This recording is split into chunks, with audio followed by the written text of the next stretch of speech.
Carolina, you're on the board. Welcome to Misreps with Kanal and Adam.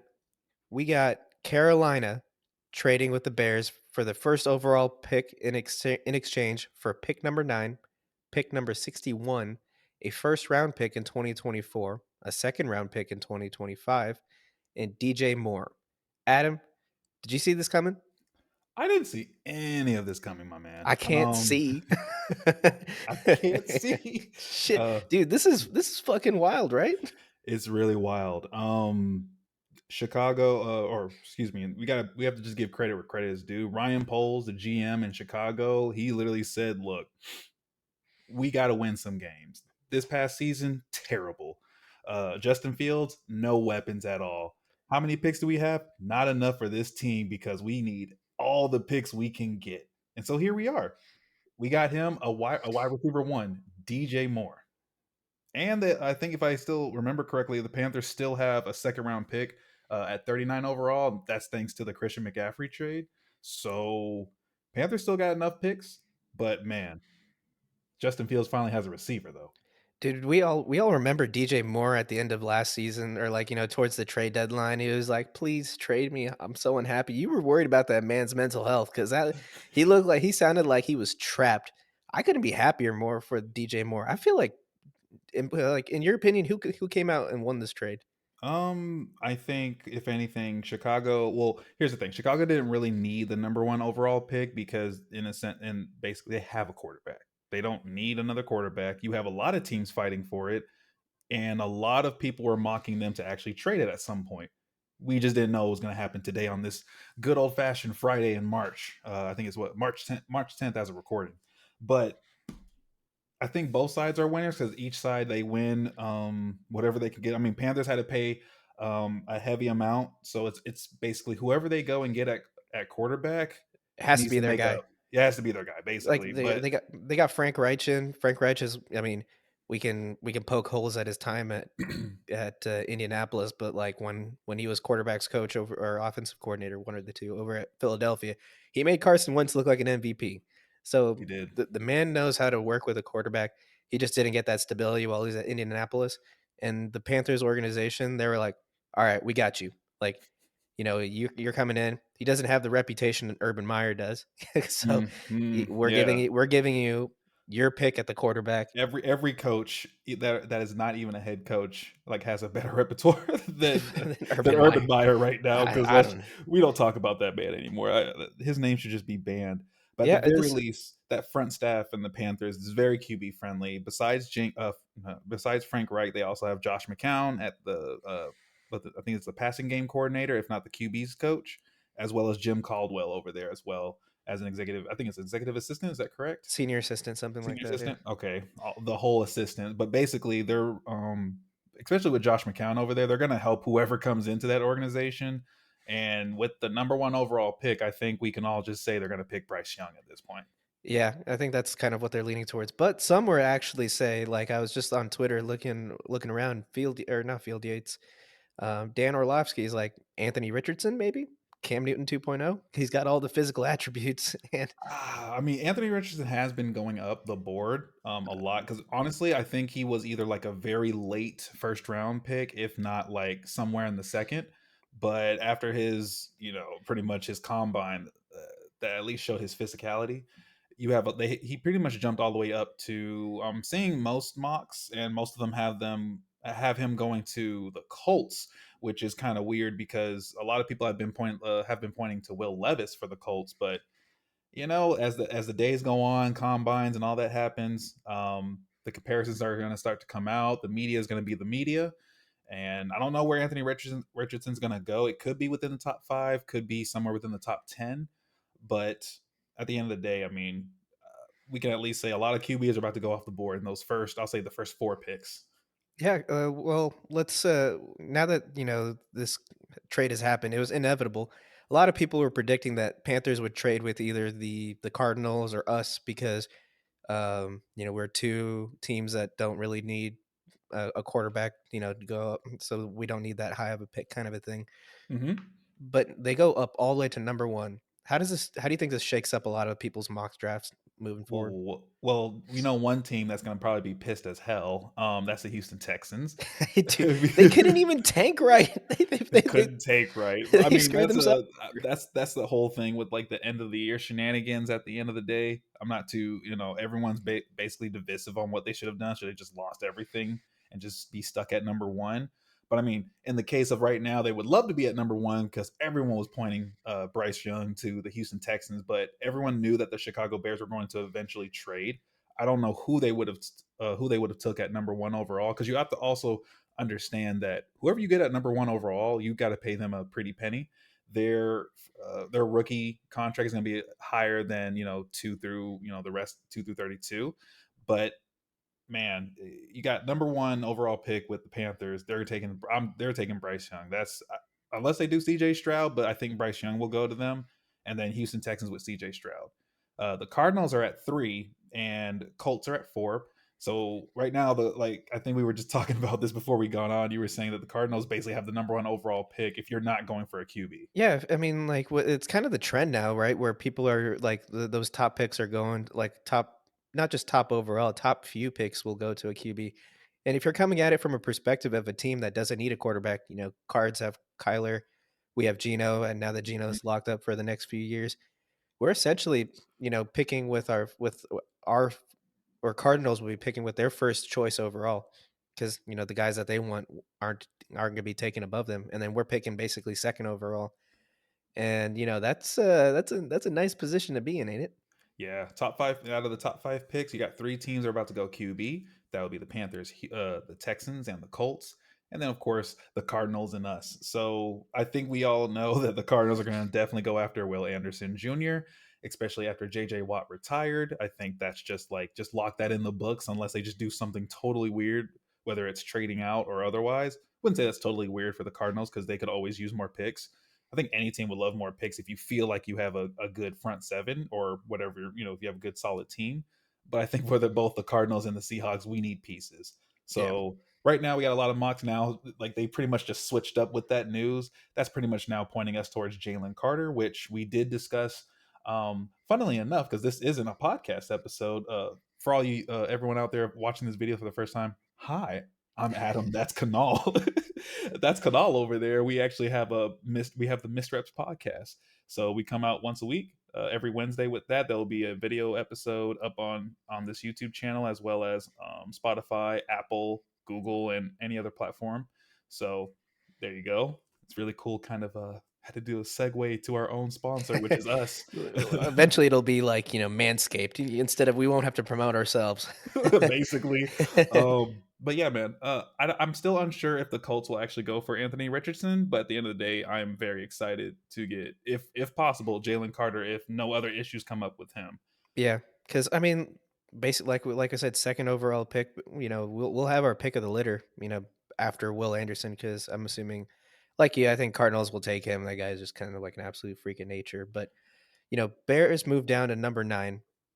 A lot of talent. We talk a lot about the talent in this draft at defensive end. Hmm. Do you think the Bears are done trading? Do you think that they're going to sit pat at 9? Do you think they're going to try to move up or down a little bit?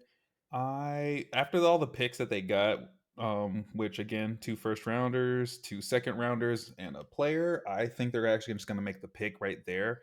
I'm actually looking for them to now, especially that low. I think they're going to go after a tackle because they definitely need an O line. I think we've seen enough of Justin Fields getting hit in many different ways.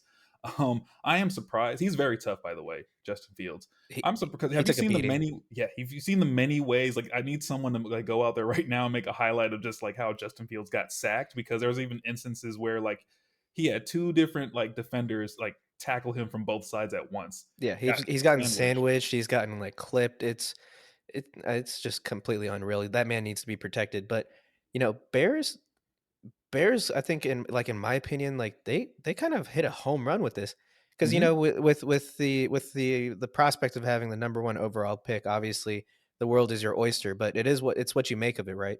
This It's is true. not it's not a surefire thing. How many number 1 like Jameis Winston, you're I think was it Robert Griffin that went number 1 or was he number 2? There's Either another way, one. I mean, you either have that example, or you can obviously use like the good old fashioned Marcus Mariota, Jameis Winston example. We know who went 1 and 2 with that. Jamarcus Russell, like, Jamarcus the Russell, but, the man that himself. so with what the Bears actually got, just looking at it from this year's perspective, They got a this year, receiver. They yeah, got a receiver. they got That is their number one over. Well, they still that have a number one pick, but they got a receiver, which yeah, is what they DJ need. Moore is a verified talent. He is, he can be top 10 receiver, probably even less. And Mhm, he's coming in and he's going to be motivated. And on top of that, you got your first round pick and a second round pick. Like, mhm. I think that's just like a home run. They got I think they'll stand pat at 9 and get like the player that they need to get. They just need to But get the top. So there's like the top like tackles right now currently from the like especially after like I guess the ratings in this case changed from the combine. You got Paris Johnson Jr., offensive tackle from Ohio State, and then of course you have Peter Skoronsky, uh, offensive tackle from Northwestern. Those are your top two. You know, both are either six and a half and 6'4", respectively, and they're both about 310 plus pounds a piece. I think they both brick have their walls. yeah, they're brick walls basically. They each have their own strength and weaknesses, but basically you take either one of them, you're going to solidify at least one side of the line to start with, because for every fresh and young, well, not really fresh, but anymore, but every young quarterback is going to need an O line to back Oh them yeah. up. So in this case, I know they're going to go for a tackle at this point, because I don't know if you want to take a tackle with the number one overall pick. No, no, you would get roasted. But Basically. let me try to think a little outside the box here. There's a lot of veteran Okay. talent that's coming in that that's out there available for Hmm. offensive line pieces. We've seen guys that have that they've kind of hit free agency, guys like Orlando Brown Jr. and stuff like that. Um, Bears have now that with DJ Moore, they have Chase Claypool, they have Cole Kmet. Hmm. They can go out there and buy an offensive line similar to how Bengals did. What do you think about the idea of maybe I've seen Bijan Robinson go a little, kind of go in this area, and the guy's an absolute beast. Do you think, do you think that's a possibility for Bears to pick up? That's if they go. That is if they were to buy up a whole offensive line. Because again, you know the We don't have the offseason numbers. We don't have the numbers in front of us, but I recall us talking about Bears having like a ridiculous amount of cap they space. do. They have it like I think it's like over 40 or 50 million. I think I know it's around 40 or 50 million. If it's more than that, that's wild. But pretty much if they were to go out and get, if not get and trade for other offensive line pieces, because I don't think every free agent well, excuse me, because right now it is March 10th. Free agency doesn't begin until the 15th, I believe. So anybody like from I think Orlando Brown Jr. and all of them, I don't think they've all become official free agents as of yet, but because KC is still trying to retain him. If they don't retain him, I would definitely tell the Chicago Bears to go after him, and just you're going to have to overpay. That's one thing you're going to have to like to know about this with free agency. You're going to overpay, but if you know you're going to get a solid offensive lineman out of like each acquirement, then boom, that's it. That's all you got to do. And then they can go. I don't know if I would go running back at 9 overall, just because of the other talent that's on the board personally. Because you still have like besides offensive tackles, you still got some corners, other receivers. You still got some edges out there too. If you're also trying to like if you did one for the O line, you know, let's say you bought up an O line, why not build out the D line too, so that you can get your offense right back on the field, right? So I don't know if I would go that high personally for a running back in the top 10, but Bijan Robinson, from what I've been seeing, he's been kind of like in the late tens anyway. Uh, but that's just my opinion on that part. What about you?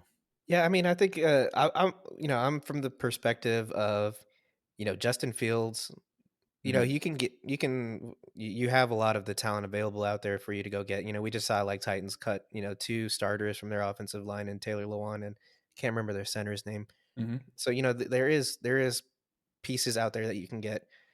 You can find young players in not necessarily the top. Number 9 overall is kind of high for a tackle for me too, to be honest. I mean, we got Charles Cross at 9, so that's Right. That's the one Offensive thing, tackle, I can understand if it goes in the top 10, though, because offensive tackle goes very quickly, by the way. Now, yeah. guards and centers, I can't speak on every single draft, but they go a lot lower. Yeah, and so, depending on what kind of players they get in free agency, maybe they try to move quick. And if they move quick, then the only thing that team is missing is a running a back. And I think you and I agree. All we care about is just man, just the number of hits that Justin Fields takes. We just want Yeah. a little bit of a break on that man. But if they, the reason why I said they got Cole Kmet, Chase Claypool, DJ Mhm. Moore, they're only missing a non Justin Fields running attack, and they can Yeah. be an elite offense, given the right, coaching. I mean, I think yeah, I think that's pretty much it, but that is a good, like, point you keep bringing up is they need to go and buy an O-line because they got this money, Yeah, basically. I guess what the one point too is that you can't just draft an entire offensive line. They're going to have to go out there and get some pieces anyway, because Right, right. I don't know who they're willing to retain on that offensive line. I'm not sure if they were. I didn't really check the Chicago Bears' O line to see if they were actually losing anybody, but I don't think it really matters since they pretty much were all pretty bad Yeah, all together as a unit. So what's going to really happen? Like you said, the Bengals and the Chiefs, they both kind of did like either a realignment or new acquirements, and when it came to offensive line. So if the I think one thing the Bears could do is to I would rather just have them take a solid tackle, get that left tackle out the way because that's one thing that's hard to find. You take that in the draft if you can, if they can, because this is a bit of a deep draft for offensive linemen. Take some more, whether it's for actual depth or actual or potential starters. Because I've been seeing some solid offensive linemen, whether it's from the combine or from free not free agency, but like late round picks, if you will. So I would say with all that money they have, they need to they probably need to go and spend get it. two. You Yeah, can't you don't get to take it home with you. basically just be on the lookout for the Bears in their free agency because they're basically about to just build a whole I team. think they're about Basically, to. what like you said, like what the Bengals did. They just pretty much did a whole free agency on like their defense and stuff like that, and then they were like all of a sudden Super Bowl contenders. So, like, I think what we're going to see is similar to like a very win now. Like, this is just the beginning for the Bears in this offseason, because they're going to completely like run the show this offseason, I think. Yeah. Kind of like, do a lot of win now moves, because effectively, like, they got a Super Bowl window kind of opening up, with what we saw from Justin Fields last year, the addition of offensive weapons like, Chase Claypool at the trade deadline, and now DJ Moore. Yep. Yep. I could see them, going out, because they're still paying. They don't have a lot of money committed to players right now, like across the board. I don't think maybe some of their defensive pieces, but they traded away Roquan Smith. They don't have Khalil Mack on the books anymore, I think. Yeah, they need a defense. Basically, is Yeah, what we're but basically just trying to say here. They need a defense. They need to revamp that. I would say for free agency, they need to go and get at least one more receiver, one or two more offensive linemen if you can't get three, and then pretty much obviously draft because you're going to already draft one offensive lineman. I would say you have oh yeah, tack for like one sure. of your left tackles already like is up and going with the draft. Now you just need like I would maybe try to look for maybe another tackle and a guard. Unless I'm not sure how their center looked this past season, so I can't say who's their strongest on the O line. So at least go from there. Besides that, maybe look for some defensive pass rushers and stuff like that because their defense could use a lot of love. Yeah, and it's one of those things, like, there are organizations in the NFL where they just kind of seem to churn out talent, no matter where they draft these guys in the draft.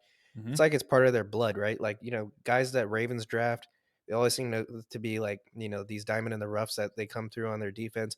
Bears, I would say, are the same. Pittsburgh Hmm. are kind of like that as well, with wide receivers, especially with the draft capital that the Bears have and their history of being able to find these diamond in the roughs and get them to ball out. I think their Bears fans are in for a treat. Yep, and they also have. It's funny because on the Bears they have N'Keal Harry too, but I don't know how much he played this past season. I I know don't think not he played much. much. Yeah, about 17% of the snaps. But with DJ Moore, that's your wide receiver one. You definitely need to find a wide receiver two for him to be really successful, at least a competitive one, so that teams can take off all the pressure off of DJ Moore. Which you can Be, you can make an argument that Chase Claypool can be that guy. I feel like Chase Claypool thrives in the not wide receiver one role. Yes, that is true. So hope I mean if he can step up and be that wide receiver two, sure. Because I didn't believe he was the wide receiver one for that team. I know he believed it, and there's nothing wrong with believing in yourself, but just looking at like past stuff, unless he can prove me wrong, which is perfectly fine. So that's one thing. If someone can step up for that wide receiver two role, I think the only ones I can see on their roster is Byron Pringle, Nikhil Harry, like you said, Chase Claypool, and there's Dante Pettis as well. There's not Mm, really much go Huskies. left, huh? Go Huskies. Go Huskies. But I mean, besides that, I think that's all you pretty much have. So you're definitely gonna probably look for a receiver in the draft too, if not in free agency. That's why I Yeah, said they need to go. Oh, they need to go at least get one wide receiver and probably draft one for competition and purposes. yeah, that's true because it's kind of thin if like one of those guys gets injured. Yep.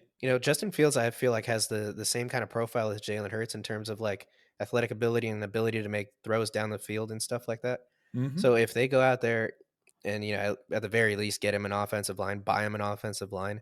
Obviously, Philadelphia kind of had their offensive line for a long period of time. So those guys, they were old pals by the time Jalen Hurts got there.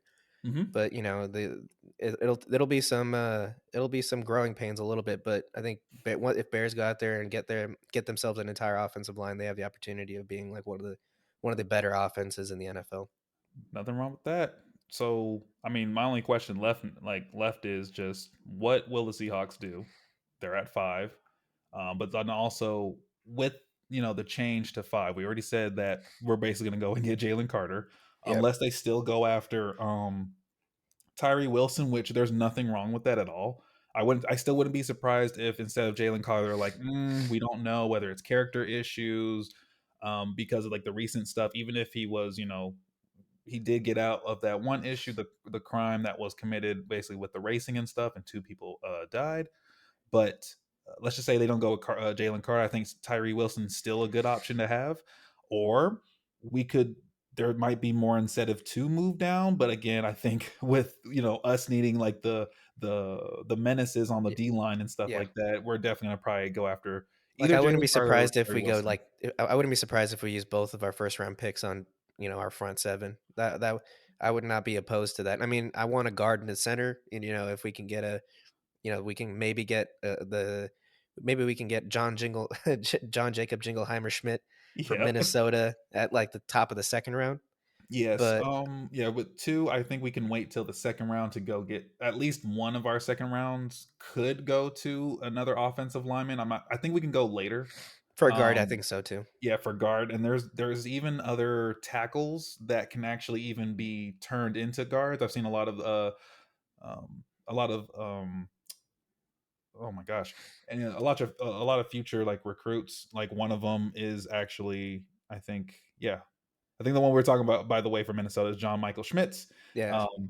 um, just to put his name out there. But I think we can still get him actually at our pick 38, 38 overall. So in our second round pick, it looks like he'll still be there. Depends on what we prioritize.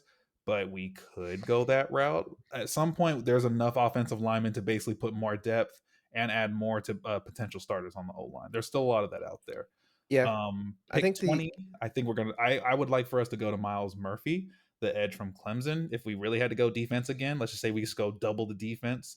But what about you? Who would you want to go for at Yeah, 20? if Miles Murphy drops that low, then yeah, it's kind of a no-brainer. But um, one thing, I mean, there's going to be a lot of, I think there's going to be a little bit more shuffling before we lead up to the draft because I think Panthers kind of forced other people's hands. So Cardinals might get a lot of offers from teams that Yes. might want to trade for their pick because they don't. It's better than getting the fifth best or the fourth best quarterback. They have the opportunity to get the third best quarterback because I think the essentially that's Raiders would be the only ones that are trying to move up so they can hop over the yeah. But you Colts. got guys like Tampa and stuff like that too. Like they Tampa's might really low though.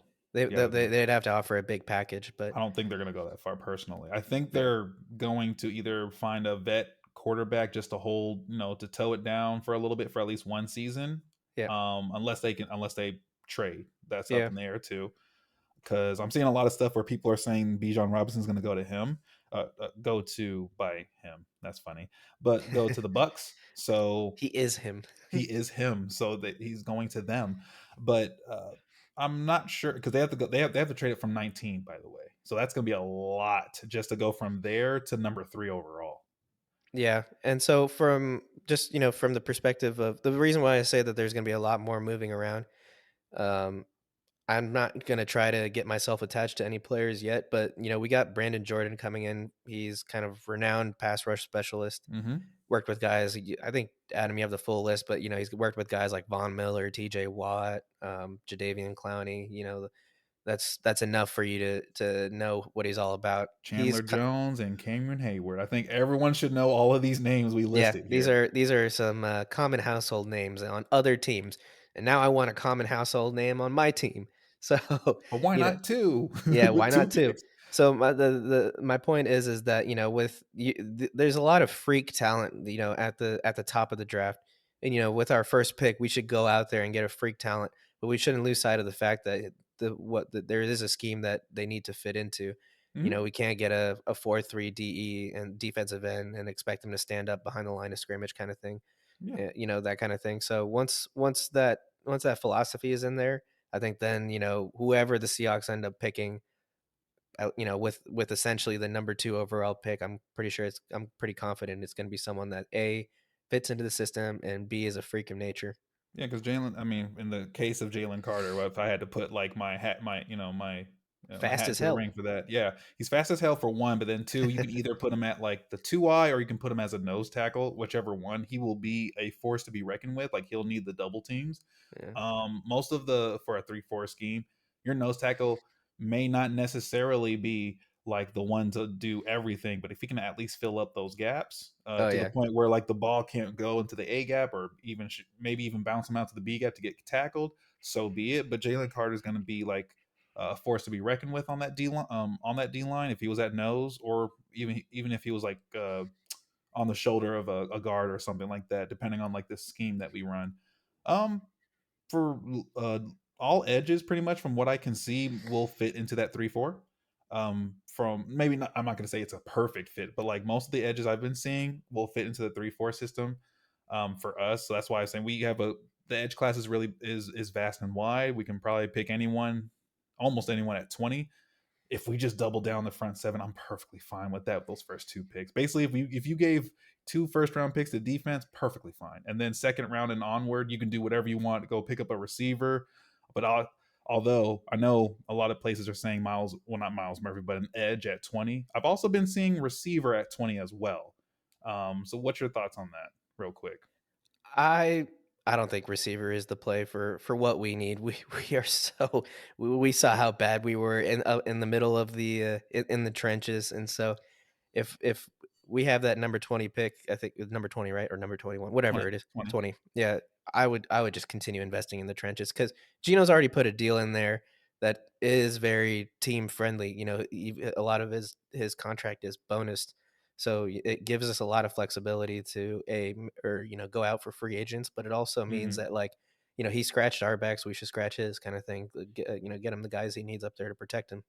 Yeah, I've been seeing a lot of Zay Flowers going to us at 20. My only, and if I had to make a pitch for a receiver in general, let's just say, because I think Zay Flowers personally top receiver over everyone else, but I mean, that's neither here nor there. One thing to note is that we've always been looking for that wide receiver 3. We already have our tight ends filled up. Don't worry about tight ends. You can Yeah, get we get something on like that. that very late or free agency if you want to. But at wide receiver, let's just say that we have a good like a receiver like, or not class, but a receiver like duo in both DK Metcalf and Tyler Lockett. Only issue is Tyler Lockett is older, especially with the injury to his hand that he had late in the season last year or this past season. If in the case that Tyler Lockett were to go down for some games for a period of time, I think it would be nice to have. Granted, if we can pick him, I would say pick Zay Flowers or some receiver up in the second round. That would be nice too. Um, I think having a third receiver like that that will make our stuff really, really. Um, I think it was the thing. Oh, that our wide receiver Really duo will be the fortify that trio. unit, right? Yeah, basically fortify it. Yeah. So that's just my case for that. But other than that, I don't mind going either way. Yeah. Coming back full circle, Bears, you have a lot of reason to be optimistic. I mean, I think you guys are set for the next couple of years. Hopefully you guys can put the pieces around Justin Fields to make him really successful. Mhm. And Panthers, balls in your court. You're gonna go out there and you're gonna get your guy. And so we'll see where that goes. But thank you for tuning in. This is the Miss Reps with Adam and Kanal. Be sure to leave a thumbs up, 5 stars, whatever, and subscribe. And we hope to catch you again next time. Peace.